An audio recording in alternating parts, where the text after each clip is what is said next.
El miércoles anterior iniciamos una nueva serie del libro de Apocalipsis. Esta vez comenzamos a estudiar Apocalipsis capítulo 1.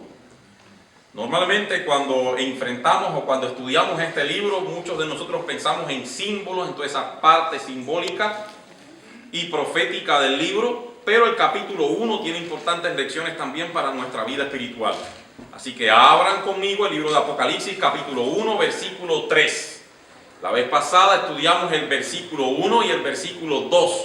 Hoy estaremos estudiando el verso 3, que dice allí: bienaventurado el que lee y los que oyen las palabras de esta profecía y guardan las cosas en ella escritas, porque el tiempo está cerca. Hay una cita del espíritu de profecía que continuamente me ha desafiado a mí como pastor, como estudiante de la Biblia, como persona que continuamente me dirijo hacia los demás predicando la palabra de Dios.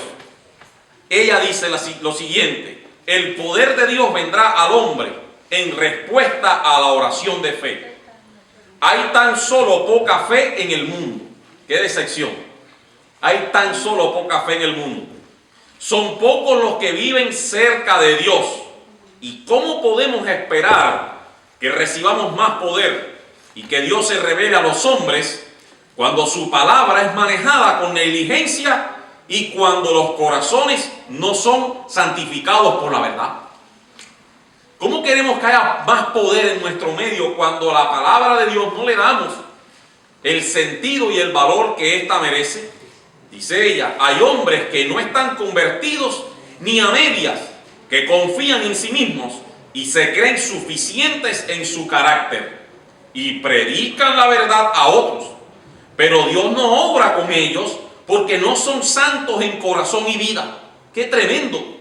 Hombres que predican la palabra, enseñan la verdad a otros, pero no son santos. No viven esa verdad en sus vidas. Y dice: no andan humildemente con Dios. Debemos tener un ministerio consagrado y entonces veremos la luz de Dios y su poder ayudará a todos nuestros esfuerzos.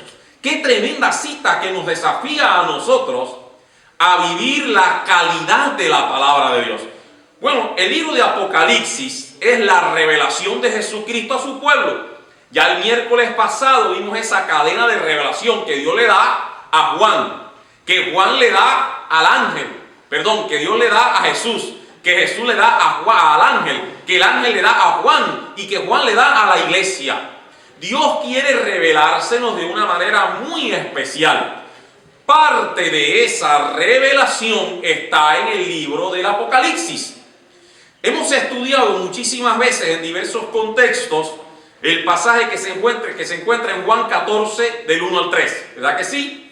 Creed también en mí. En la casa de mi Padre hay muchas moradas. Si así no fuera, yo lo hubiera dicho. Voy pues a preparar lugar para vosotros. Y si me fuere y os prepararé lugar, vendré otra vez y os llevaré conmigo, para que donde yo estoy, vosotros también estéis. Esa es la invitación de Dios a sus hijos. La invitación es que Él viene pronto. Ya veremos que el texto que acabamos de leer está íntimamente conectado con esta declaración de Cristo de Juan 14 del 1 al 3.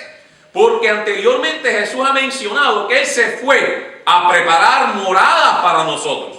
¿Por qué deberíamos entonces escuchar el consejo de Apocalipsis 1:3? ¿Tendrá que ver esto específicamente con lo que acabamos de leer? Claro que sí. Cuando estudiamos el libro de Apocalipsis encontramos que hay 7 bienaventuranzas repartidas en todo el libro. Recordemos que uno de los principios de interpretación del libro de Apocalipsis es que los números representan cualidad más que cantidad.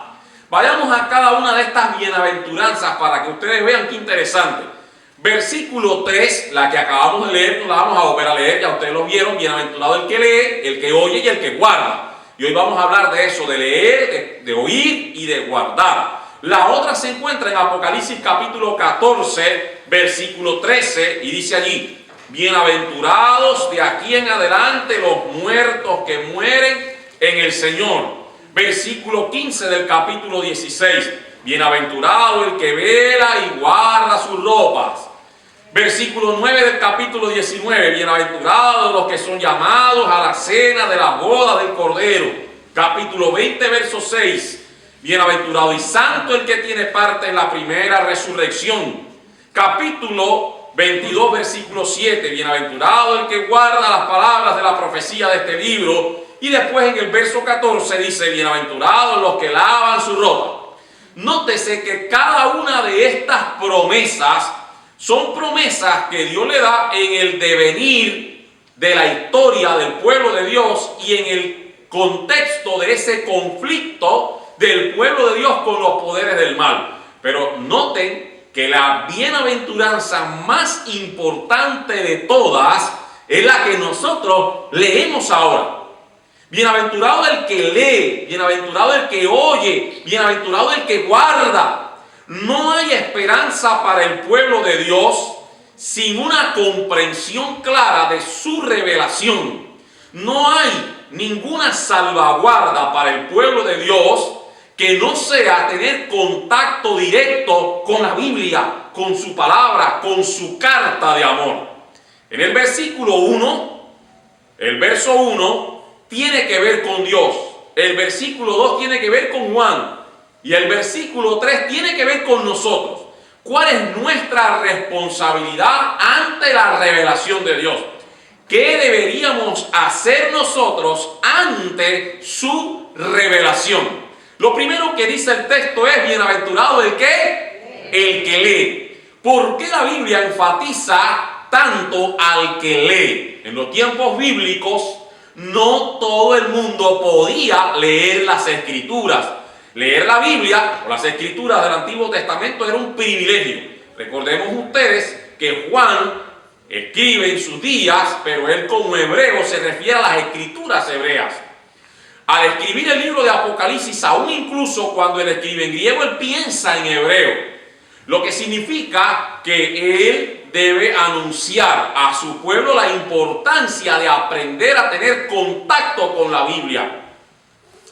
Los estudiosos bíblicos han enfatizado el hecho de que hay una costumbre que se insertó en la diáspora de los judíos.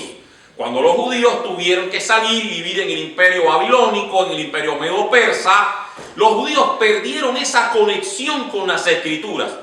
Perdieron esa intimidad con la Biblia. ¿Por qué? Porque hubo una generación que nació en el imperio persa y ya el hebreo había pasado. Y ahora ellos nacieron, las nuevas generaciones nacieron leyendo el arameo, que era el idioma oficial del imperio persa.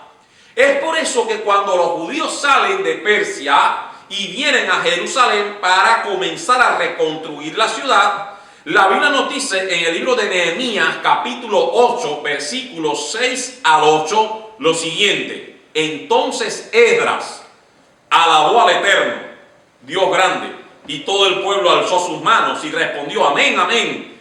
Y se humillaron y adoraron al Eterno, inclinados a la tierra.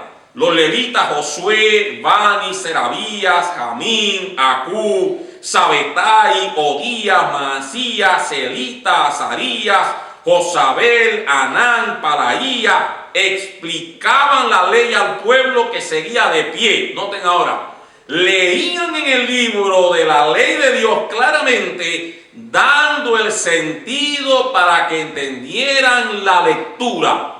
Desde la perspectiva de la Biblia, leer significa poner ¿qué cosa? El sentido. Poner el sentido. Y esa costumbre de hacer énfasis en la lectura de las Sagradas Escrituras fue insertado por Esdras, quien comenzó a leerle al pueblo las Sagradas Escrituras para que ellos pusiesen el sentido. La lectura es un hábito cristiano que se ha perdido hoy en día. La gente se conforma con recibir alimento de segunda mano. Vamos a YouTube, que YouTube tiene la respuesta. Como el otro día que estábamos trabajando en el refrigerador de ahí de la cocina y estaba el mecánico y se perdió. Y yo le dije, vamos al mataburro. Abrí YouTube, busqué la marca del frío y le dije, se pone así, así, así. Ya lo vimos. Muchas personas tristemente hoy en día van a las redes sociales en búsqueda de respuestas cuando la Biblia, mi querido amigo, es alimento de primera mano. No por gusto el texto bíblico nos dice bienaventurado el que lee. Yo sé que a muchos de nosotros nos gusta que nos den el alimento ya masticadito, pero la Biblia continuamente conduce al creyente a tener un contacto directo con las Sagradas Escrituras. Le hemos perdido el sabor al texto bíblico. No leemos un libro cristiano, no leemos la Biblia, no leemos un material devocional, no leemos. Hoy en día nos hemos convertido en personas influenciables por todo tipo de información, menos por la fuente directa que es la Sagrada Escritura. Y la bienaventuranza es para aquel que lee. En función de eso, en el conflicto de los siglos, en la página 340 la sierva de Dios dice, noten ustedes ahora qué cosa tan interesante, no pierdan los detalles que voy a leer a continuación. Ella dice, bienaventurado el que lee, y está citando el texto de Apocalipsis 1:3. Noten ahora lo que ella dice. Hay quienes no quieren leer, la bendición no es para ellos. ¿Qué pasa con la bendición? ¿A quién Dios le da la bendición, hermanos? Al que lee. Usted no lee, no recibe bendición. Y todos sabemos aquí lo que es tener contacto con la Biblia. No hay nada que a mí me dé más placer que yo leer la Biblia y comenzarle a sacar ese jugo tan rico que tiene la Sagrada Escritura. Y querido amigo, yo te voy a decir una cosa. Yo a veces me cuesta trabajo entender cómo muchas personas no disfrutan el sabor de la Biblia. La Biblia no es un libro cualquiera. No es como cualquier otro libro. Yo puedo, y he leído tesis doctorales, de maestría, de licenciatura, libros por mil. He leído. Quien me conoce sabe que yo he leído y bastante. Pero no hay nada que me dé más placer que leer el texto bíblico. De hecho, hay un libro que escribí sobre liderazgo. Y en ese libro yo dije, yo no voy a leer tanto los autores sobre este tema específico. Voy a centrarme en el texto bíblico. ¿Qué tiene la Biblia que decirme a mí? ¿Sabes qué? En todo el libro hay 4 o 5 citas de autores reconocidos. Todo el resto del libro, un libro de 300 páginas, solo Biblia. Yo tenía un estudiante en el Seminario Teológico Adventista de Cuba que me decía, dame Biblia, pastor, dame Biblia. Qué rico cuando nosotros tenemos ese contacto con el texto bíblico. Usted podrá decir, pero yo no sé estudiar mucho acerca de la Biblia. Y yo te voy a decir, responsabilidad tuya. Porque en esta iglesia todos los martes de 7 a 8 estamos teniendo un seminario sobre qué, Eliú. ¿Sobre qué es? Homilética. No, homilética ya lo digo. Hermenéutica bíblica. Para todo aquel que quiera aprender a estudiar la Biblia. Es así de simple. Está desaprobado, dice Omar. Está desaprobado. Noten lo que dice el texto bíblico ahí. ¿Cómo sigue leyendo? Dice ella. Noten ahora. Hay quienes no quieren leer. La bendición no es para ellos. Y los que oyen, hay algunos también que se niegan a oír cualquier cosa relativa a las profecías. La bendición no es tampoco para esta clase de personas. En el libro que estoy escribiendo sobre Apocalipsis, cómo predicar de Apocalipsis en forma aplicativa, una ayuda al clamor adventista por la predicación escatológica, ¿sabes qué? He descubierto cada cosa en este libro, hermanos, que no tiene explicación. Es extraordinario cómo Dios se conecta con el creyente a la luz del estudio del libro de Apocalipsis. Ella sigue diciendo, y guardan las cosas que en ella escritas. Muchos se niegan a tomar en cuenta las amonestaciones e instrucciones contenidas en el Apocalipsis. Ninguno de ellos tiene derecho a la bendición prometida. Todos los que ridiculizan los argumentos de la profecía y se mofan de los símbolos dados solemnemente en ella, todos los que se niegan a reformar sus vidas y a prepararse para la venida del Hijo del Hombre, no serán bendecidos. ¡Qué tremenda lectura! ¿Qué es lo que ella nos está diciendo? Hay una bendición disponible para cada creyente, pero debes tener contacto con la Biblia. No más alimento de segunda mano, no más carne de vaca. ¿Cómo es eso, carne de vaca, pastor? Sí, carne de vaca, alimento de segunda mano. Estás comiendo hierba de segunda mano. Porque ¿qué cosa es lo que come la vaca? Hierba. Tú te comes la vaca. Entonces, ¿qué cosa es lo que estás comiendo? Hierba de segunda mano. No más comida de segunda mano, mi querido amigo. Sigue diciendo ella en el mismo libro, el último libro del Nuevo Testamento está lleno de verdades que necesitamos entender. Satanás ha cegado la mente de muchos de manera que se han regocijado de encontrar alguna excusa para no estudiar el Apocalipsis. ¡Wow!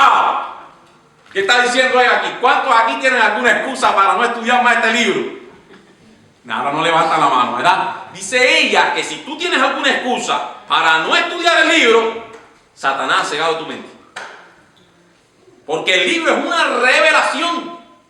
De manera que es nuestra responsabilidad tener contacto. Qué lindo eran aquellos tiempos cuando en nuestra iglesia se predicaba de este libro.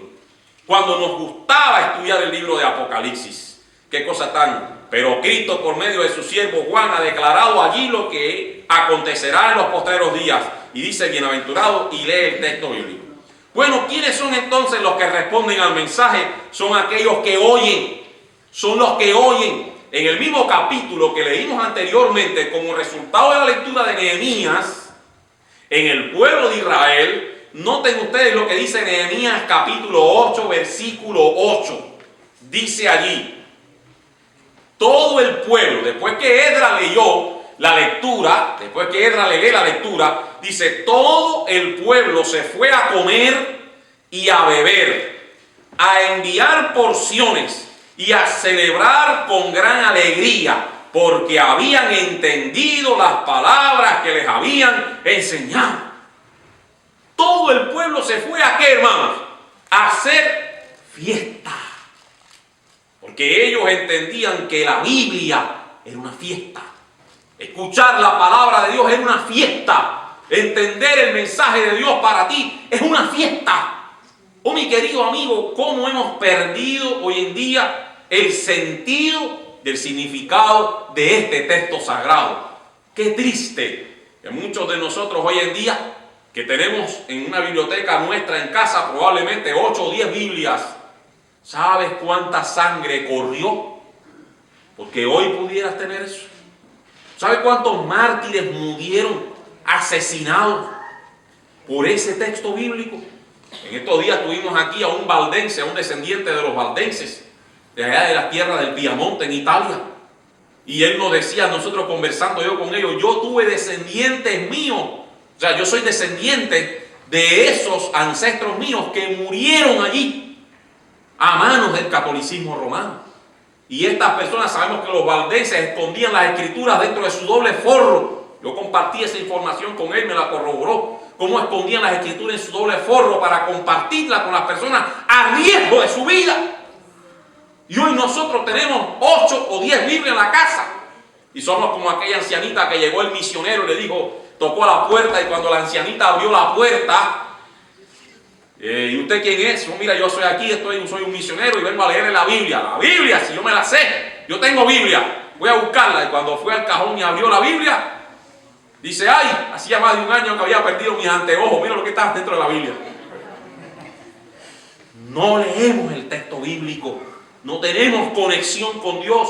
Es más, abrimos la Biblia y la leemos como un libro simple, sencillo, sin orar y decirle, Señor, habla, que tu siervo oye. El libro de Ezequiel, capítulo 33, versículo 2 al 5, dice allí, hijo de hombre, habla a los hijos de tu pueblo y diles, cuando trajere yo espada sobre la tierra y el pueblo de la tierra tomare un hombre de su territorio y lo pusiere por atalaya, y él viere venir la espada sobre la tierra y tocare trompeta y avisare al pueblo, cualquiera que oyere el sonido de la trompeta y no se apercibiere, y viniendo la espada lo hiriere, su sangre será sobre su cabeza.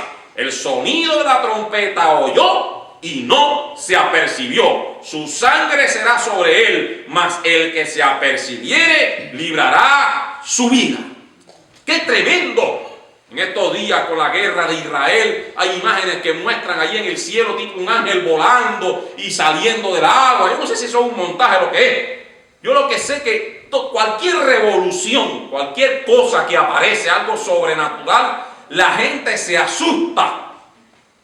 No hay nada más sobrenatural que esto. Y lo tienes en tu casa.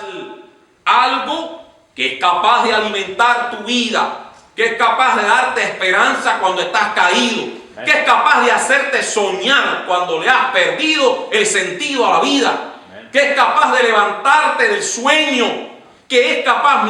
Yo en estos días le decía a Dios, yo llevo varios días, él me estaba dando consejos sobre el sueño y demás, pero cuando yo empiezo a estudiar, mi querido amigo, cuando empiezo a estudiar y a hacer seminarios y a escribir, yo quisiera que el sueño no existiese. Quisiera que no hubiese sueño, que nosotros pudiéramos estar despiertos. Tal vez para los malhechores también les gustaría eso para seguir haciendo su fechoría, y a algunos no nos convendría eso. Pero a mí, que leo el texto bíblico, yo quisiera no dormir nunca, que el sueño no fuese necesario, hermano. Qué tremendo. Bienaventurados los que leen, bienaventurados los que oyen, y el texto dice, bienaventurados los que guardan. Ya el profeta Jeremías en el capítulo 2, versículo 13, advirtió de una clase de persona específica, cuando él dice que son como fuente de agua viva, que cavan para sí cisternas rotas, que no retienen agua. ¿Cuál es nuestro gran problema? A menudo nuestro problema no es tanto que no tenemos Biblia. A menudo nuestro problema no es que no tenemos información. El problema nuestro es que muchas veces no guardamos. Leemos, o por lo menos escuchamos, pero no guardamos. Nótese que el proceso de inserción del mensaje de Dios en la vida de un ser humano es leer, oír y guardar. ¿Y por qué deberíamos hacer todo eso? ¿Qué sentido tiene eso? Claro, Juan 14 del 1 al 3 está relacionado con la última parte de este texto, porque este texto dice, porque el tiempo está ¿qué? ¿Qué tiempo? ¿Qué tiempo es el que está cerca? Aquel tiempo de Juan 14, 1 al 3. Bienaventurado el que lee, bienaventurado el que oye, bienaventurado el que guarda. Guardar la palabra de Dios. El salmista dice, ¿con qué limpiará el joven tu camino? Con guardar tu palabra. En Mateo capítulo 23, versículo 3, el Señor Jesús advirtió a la generación de su época respecto a los líderes religiosos y les dijo, hagan lo que ellos hacen y guarden lo que ellos guardan. No le digo eso. Hagan lo que ellos dicen, pero no hagáis lo que ellos hacen, ni guarden lo que ellos guardan, porque dicen y no hacen. ¿Cuál es el problema de nuestra generación? Decir, pero no hacer. No guardamos el texto bíblico. La Biblia nos conduce continuamente a una cercanía con el Señor Jesucristo. La Biblia nos conduce continuamente a vivir una vida de arrepentimiento y de búsqueda de Dios. La Biblia nos conduce continuamente a entregarnos a Él, a escuchar sus promesas y a vivir sus promesas. Pero somos muchas veces como cisternas que no retenemos el agua, que continuamente escuchamos sermón tras sermón, estudio tras estudio, pero eso no impacta nuestra vida hasta el punto de producir un cambio. Por eso que esa cita que yo leí al inicio, donde dice, hay muchos que predican la verdad, hay muchos que dominan la verdad, pero no tienen ni un ápice de conversión. Ha sido como un látigo en mis espaldas, año tras año, día tras día. Ha sido la lucha de mi vida. Señor, permite, por favor, que yo pueda tener una experiencia contigo, que yo pueda conocerte, que tu palabra pueda cambiar mi vida, pueda ayudarme a estar en contacto contigo. Quisiera en esta noche leer una última cita, también del mismo libro, haciendo alusión a lo que estamos leyendo, la sierva de Dios dice. Y relacionado con el libro de Apocalipsis, muchos han albergado la idea de que Apocalipsis es un libro sellado y no quieren dedicar tiempo a estudiar sus misterios. Afirman que deben contemplar las glorias de la salvación y que los misterios revelados a Juan en la isla de Patmos son dignos de una consideración menor que aquellas. Pero Dios no considera así este libro. El Señor dice: yo testifico a todo aquel que oye las palabras de la profecía de este libro. Si alguno añadiere a estas cosas, Dios traerá sobre él las plagas que están escritas en este libro. Y si alguno quitare de las palabras del libro de esta profecía, Dios quitará su parte del libro de la vida y de la santa ciudad y de las cosas que están escritas en este libro. El libro de Apocalipsis revela al mundo lo que ha sido, lo que es y lo que ha de venir. Es para nuestra instrucción, para quienes han alcanzado los fines de los siglos. Debe estudiarse con temor reverente. Qué tremendo, hermanos. Dios hoy nos llama a regresar a nuestras raíces. ¿Saben cuál es uno de los grandes problemas que tenemos hoy en día en nuestra iglesia? Es que se ha perdido el amor al estudio bíblico. Se ha perdido el amor al estudio. Se ha perdido el amor a tener buenas bibliotecas en nuestra casa con buenos libros. Preferimos gastarnos cientos de pesos en cosas que no nos vamos a llevar de esta tierra. Tenemos no sé cuántos pares de zapatos, no sé cuántas mudas de ropa. Qué tremendo. Yo estaba viendo una estadística, no sé si fue aquí en la iglesia que la escuché, creo que fue el sábado que la escuché aquí, que Nahum la dijo. Sí, fue Nahum el que la dijo el sábado en la iglesia. Que una encuesta en los Estados Unidos afirma que como promedio cada estadounidense tiene alrededor de 500 mudas de ropa en su casa. Dime tú, 500 mudas de ropa. ¿Cuántos libros tenemos? ¿Cuántos libros? ¿Cuántos libros tenemos? Se ha perdido el sabor por la lectura. Entonces, hoy tomemos la resolución de leer más, de estudiar más. Hay buenos libros, hay buena literatura, hermano. Ayer mismo en la página esta que yo descargo libros, que descargué alrededor de 10 libros. Ay, mi madre, ¿cómo quisiera tener toda una vida para poderlos leer completo? Tengo tanto por leer, tanto por estudiar. Creo que no sé ni dónde estoy parado. Muchas veces me siento que estoy en medio del desierto. Mientras más leo, siento que sé menos. Y Dios tiene más para ti. Y Dios tiene más para ti. Entonces, ten sabor por la lectura del texto sagrado, sobre todo el libro de Apocalipsis, y que eso nos conduzca, lógicamente, a tener una mayor esperanza en su venida, porque el tiempo está cerca. Que Dios nos bendiga. Vamos a orar en este momento. Querido Señor, te damos muchas gracias por la oportunidad que tú nos has dado de venir a este lugar, de poder estudiar tu palabra, Señor, de poder aprender de ti, de conocer tu plan y tu propósito hacia nosotros. Ayúdanos hoy, Señor, a tener contacto directo con tu revelación, a aprender más, Señor, a tener más argumentos también para poder defender la verdad que tú nos has dado, a tener la humildad también para aceptar cuando nos equivocamos y cuando necesitamos adoptar una nueva verdad y abandonar una falsa verdad. Guíanos hacia el estudio de tus escrituras, que ellas produzcan también arrepentimiento y una mejor vida cristiana. Te lo rogamos todo en el nombre de Jesús. Amén.